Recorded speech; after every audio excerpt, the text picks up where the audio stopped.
Hello friends, welcome to happiness mantra by Chetan. हमारा circle, हमारे friends, हमारी कंपनी, जिनके साथ हम रहते हैं, वो हमारी लाइफ पे क्या इंपैक्ट डाल सकते। आइए एक छोटी सी स्टोरी से समझने की कोशिश करते हैं। एक टाइग्रेस ने एक छोटे से बच्चे को जन्म दिया। अब जन्म के दौरान कुछ टाइम बाद ही उस टाइग्रेस की मौत हो जाती है। वहां से एक डियर्स का झुंड निकल रहा होता है। अब वो छोटा बच्चा उन डियर के झुंड के साथ ही चल देता है और उनके साथ ही रहने लगता है। अब धीरे धीरे वो उनके साथ ही बड़ा होता है, उनकी तरह ही वो खाता है, पीता है, रहता है। उसको पता ही नहीं कि वो टाइगर है। वो डियर्स के साथ रह के डियर्स की तरह ही बिहेव करने लगता है, वैसे ही सोचने लगता है। उसका बिहेवियर सब उसी तरीके से है। एक दिन जंगल में एक बूढ़ा टाइगर आ जाता है वहां पर, जहां वो डियर्स का झुंड रहता है। अब उस टाइगर को देख के सारे डियर्स भागने लगते और साथ साथ ये टाइगर भी अपने आप को बचाने के लिए भागने लगता है। अब जो वो बुजुर्ग टाइगर है वो पीछे पीछे भाग रहा है, आगे डियर्स का झुंड भाग रहा है, साथ में वो टाइगर भी भाग रहा है। लेकिन अब वो जो दूसरा बुजुर्ग टाइगर है वो बहुत सोच में पड़ जाता है कि ये क्या चक्कर है कि ये डियर तो भाग रहे हैं मेरे से डर के, ये जो यंग टाइगर है ये मेरे से डर के क्यों भाग रहा है। तो उसका जो सारा ध्यान है ना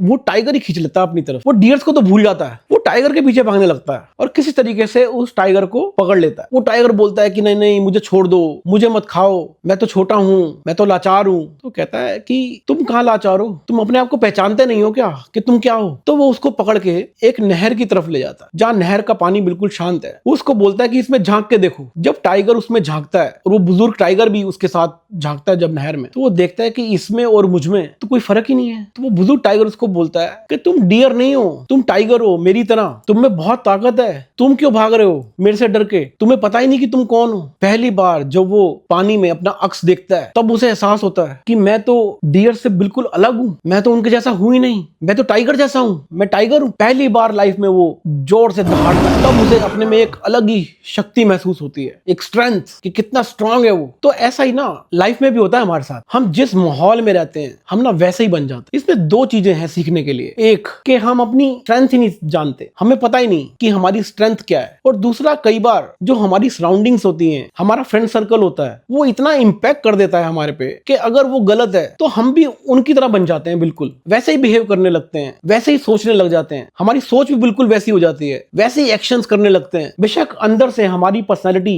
हो सकता है कि वो कुछ और है, हमारी स्ट्रेंथ कुछ और है, बहुत कुछ है हमारे अंदर, हमारी कैपेबिलिटीज जो हम पहचान ही नहीं पाते एक गलत संगत में रह के। इसलिए माँ बाप कहते हैं ना बच्चों को कि हमेशा अच्छी संगत में रहो, ऐसे फ्रेंड्स बनाओ जो तुम्हारे को अच्छी बातें सिखा सकें, जो गलत संगत में ना हो, गलत आदतें ना हो जिनकी। तो हमारा जो सर्कल, हमारी सराउंडिंग, हम किन लोगों के बीच में रहते हैं, बहुत कुछ डिपेंड करता है इस चीज पे कि हमारी पर्सनैलिटी कैसे निकल के आएगी, हमारी स्ट्रेंथ्स कैसे निकल के आएंगी। तो इसलिए हमेशा कोशिश करिए कि अपनी जो सराउंडिंग्स हैं, अपना जो फ्रेंड सर्कल है, वो बहुत सोच समझ के चुनना चाहिए। ऐसे नहीं कि किसी को भी अपना फ्रेंड बना लिया, किसी के साथ भी टाइम स्पेंड करने लगे। बहुत वाइजली आपको सिलेक्टिव होना पड़ेगा अपने फ्रेंड सर्कल को चुनने में, ताकि आप अपनी असली स्ट्रेंथ को, अपनी कैपेबिलिटीज को पहचान पाओ। और अगर आपको ये सीख, ये लर्निंग अच्छी लगी है तो प्लीज लाइक करिए, कमेंट करिए और चैनल को सब्सक्राइब जरूर करिए।